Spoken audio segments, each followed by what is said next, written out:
लढतीला प्रारंभ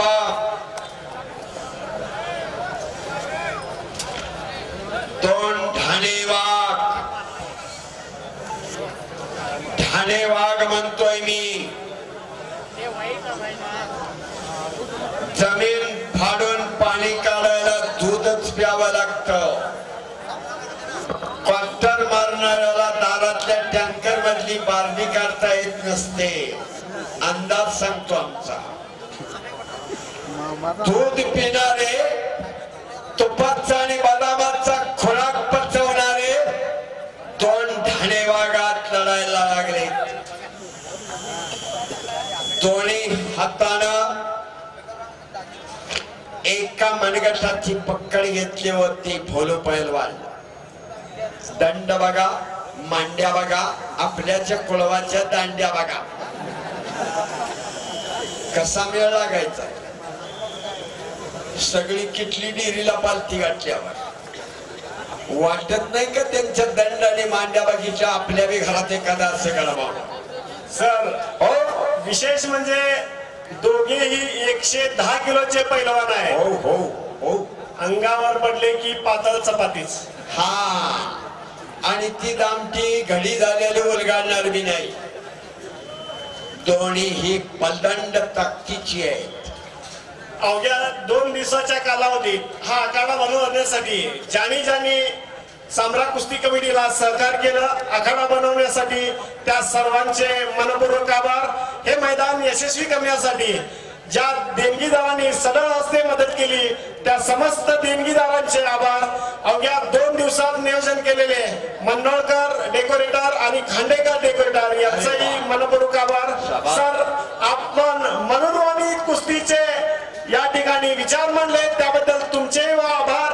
आणि हलगीवादकांचे आभार विशेष आभार वरुण राजाचे आणि पोलीस प्रशासनानं चोख व्यवस्था केली त्याबद्दल त्यांचेही आभार आणि तुम्हा सर्व कुस्ती शौकीनांचे या मैदानाची शोभा वाढवणारे तुम्हीच आहात तुमचेही मनपूर्वक आभार धन्यवाद वा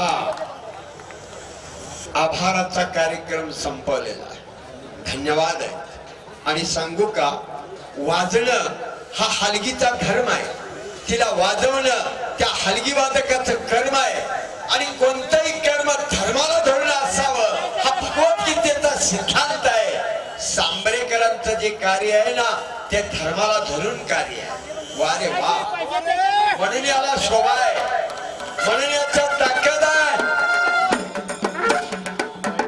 दोन ताकदीची बलदंड पोरं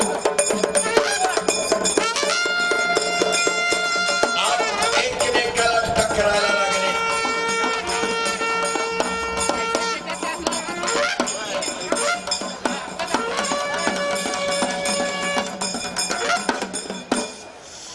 आक्रमक लढतोय किरण भगत पुण्याला सराव करतोय आंतरराष्ट्रीय कुस्ती संकुल अर्जुनवीर पुरस्कार काका पवार गोविंद पवारांचा पट्टा येतो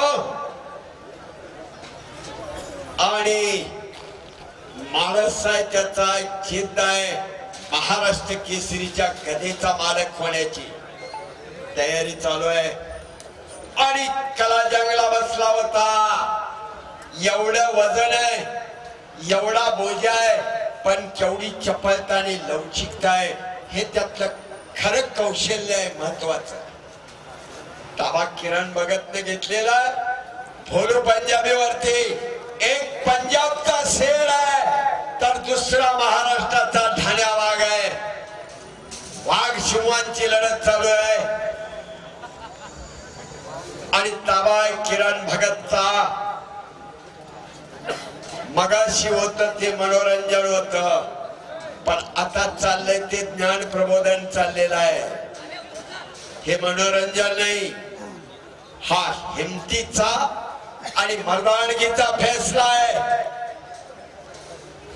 वरात वाघाचं काळीज असणारी पोरं हिमतीनं लढायला लागलेले आहेत याचंच नाव कुस्ती आहे संकटाला पळून जायचं नाही सामना करायचा टकरायचं हे शिकवणारी कुस्ती आहे म्हणून पुस्तकी ज्ञानातली नाही, मस्तकी ज्ञानातली विद्या कुस्ती आहे.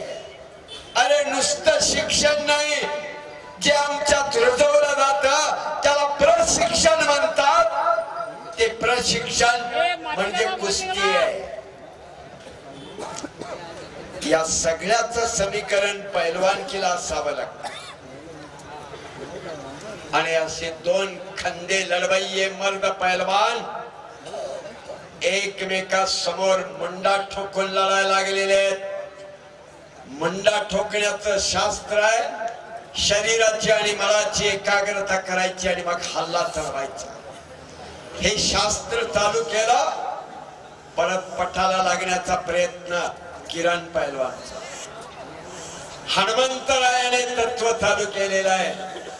सीता शोधाला लंकेला उड्डाण करताना हनुमंतानं एका डोंगरावरती गेला, विराट रूप धारण केला आणि मुंडा ठोकला.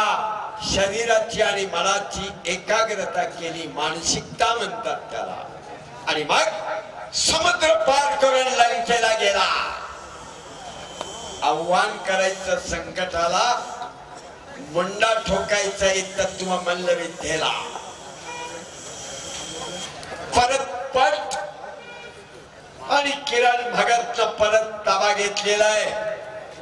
सर, हो, इराणचा पैलवान अचानकपणे येऊ शकला नाही म्हणून भोला पंजाबला या ठिकाणी निमंत्रित करण्यात आलं. भोला पंजाब हा रेल्वेमध्ये नोकरी करतो आणि पुणे विभागात तो कार्यरत आहे. आज सायंकाळी तो कराड येथे होता आणि त्यामुळे तातडीनं जेव्हा आम्हाला कळलं की इराणचा पैलवान येऊ शकणार नाही, त्याला तातडीनं बोलवलं आणि तो दाखल झाला वेळेत. याबद्दल त्याचेही अभिनंदन आहे. शब्दाला किंमत दिली, मान दिला आणि तुमच्या अडचणीला प्रसंगाला उभा राहिला.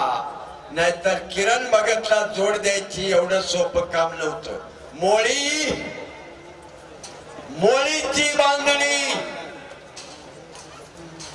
सीटवर फिरला. पाठ टेकणं महत्वाचं आहे. नाही किरण भगतनी वाद घातला, नाही चला पुढे लढायचं. मर्दाचं दिल म्हणतात त्याला, खिलाडू वृत्ती म्हणतात त्याला. म्हणून हनुमंती कुस्ती नाव आहे त्याला. हनुमंताची तत्वाने विचार आहेत. दोनच विचार सांगितलेत आम्हाला तुम्हाला.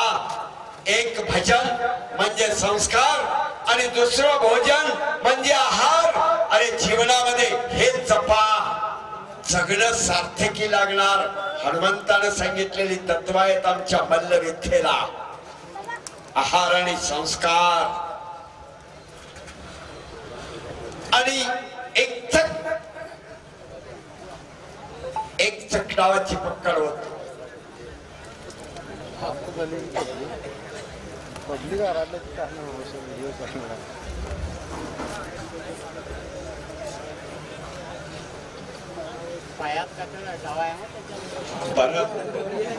मोळीची खासियत असते. बांधण्याचं तंत्र आणि शास्त्र असत आणि त्याचा अभ्यास आणि सराव असावा लागतो. अन्य कोणाला ते अवगत होत नसतं. आता कंट्रोल ठेवलाय, सीटवर नाही फिरवायचं, भुजेवरतीच नेऊन टेकवायचं. कुस्तीतला कंट्रोल आहे आणि भुजा, बाप रे बाप.